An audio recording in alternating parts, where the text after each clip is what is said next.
Yo, what's up, everyone? I'm back in the old room, back from my trip. Today, I want to talk about going on trips, getting out of your normal surroundings, and gaining new perspective on your normal everyday life from these side journeys. And it doesn't even need to be like far away or for a long time.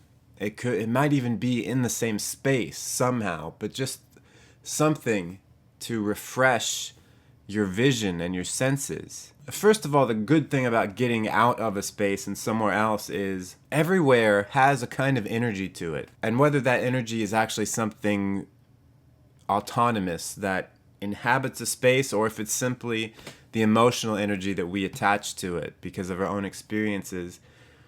When you walk into a particular room, if you are familiar with it, you have an emotional, energetic response to it. It might be subtle, you might not feel it, but it's there. And when you're in the same place, like all the time, or every day, or very regularly, you probably don't even realize it, but you get into this emotional energy rut. And it seems to me that the longer that you are in a place, the more chance it has to develop some negative connotations, or at least some, I don't know, negative might not be the most accurate word, but you develop maybe some more painful energies with certain places the more experience you have with them. Whether it's because you had experiences there that were bad or because you had good experiences there and now maybe circumstances have changed and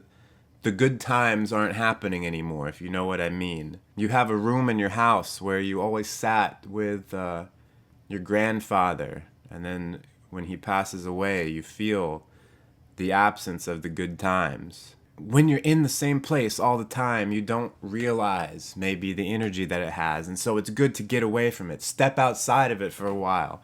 Immerse yourself in somewhere new or somewhere that has very little association with it. And then you step back into the familiar places and you can have a new perspective on it after having been outside of it.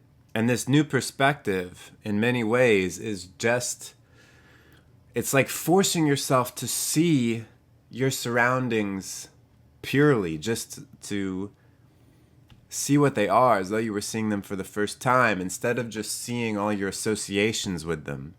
To bypass the energy that it holds for you and to just see it as it is and maybe to create a new energy, a different energy in the space, to create new associations with it. And the thing is, we don't like to see our surroundings as they are. We don't like to see the sensory, especially if you are an intuitive person. You hate that crap. You don't respect it. You don't want to look around at your room and actually take in the physical surroundings as though you're seeing it for the first time. You just want to see the abstract structure that you've built for it. And when you look around a room, all you see are the memories there, and you're not really seeing it. You're bypassing it. You know, when we were children, you're so inexperienced and you're so stupid that you just see everything purely. You're just pure sensing. You're seeing everything for what it is. You're not associating any kind of memories with it or any judgments to it or trying to figure out what it is based on other things.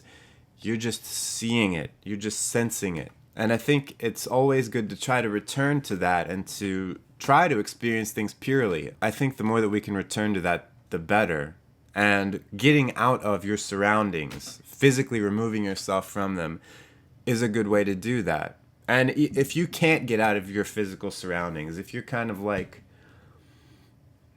stuck where you are most of the time, you can still practice seeing things as if for the first time. And you can, like, it's almost this, it's a mental and emotional exercise where you metaphysically step outside of the room you're in, but you're not physically leaving the room, but you're leaving behind the abstract room, the emotional room, the energetic room that you've built up around you over the years, and you're stepping out of that and just into the plain room that you're in. You're stepping out of the emotional construction and into reality.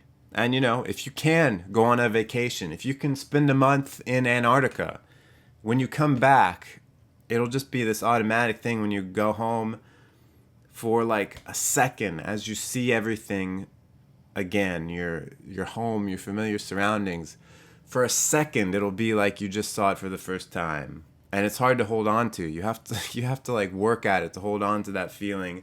And I think in many ways, it's more of an exercise up here than it is with actually physically leaving the premises and coming back.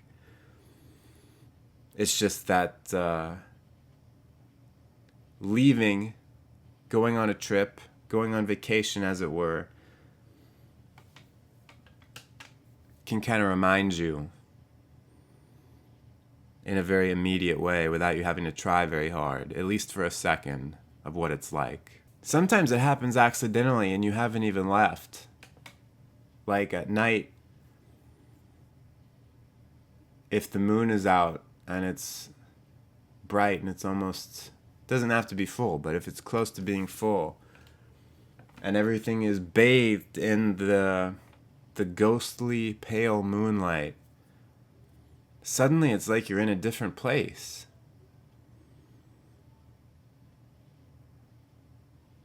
And if it's the middle of the night and no one's around and it's a lot more peaceful,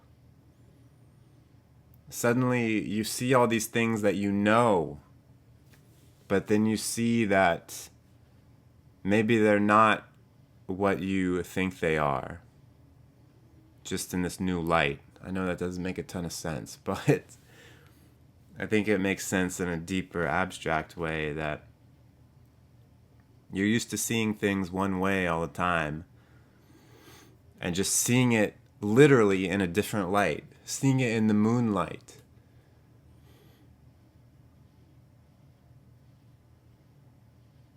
Can kind of shake you into a new perspective. Anyway, that was just my random stoner thought from a sober man upon returning from my trip. Quick update. I am a slow reader, and so we should have been talking about this book today or soon. It might be another week, maybe even 2, because I'm enjoying it. I'm not a great reader. The whole point of this is for not great readers like me to be forced into reading or else face public humiliation. Well, actually, I'm the only one who's going to face public humiliation, but just so you know. Thanks very much for watching. I really appreciate it. Give it a thumbs up if you'd be so kind. Take care. I'll see you tomorrow. I went on a trip, and when I came back, the world was a little bit clearer than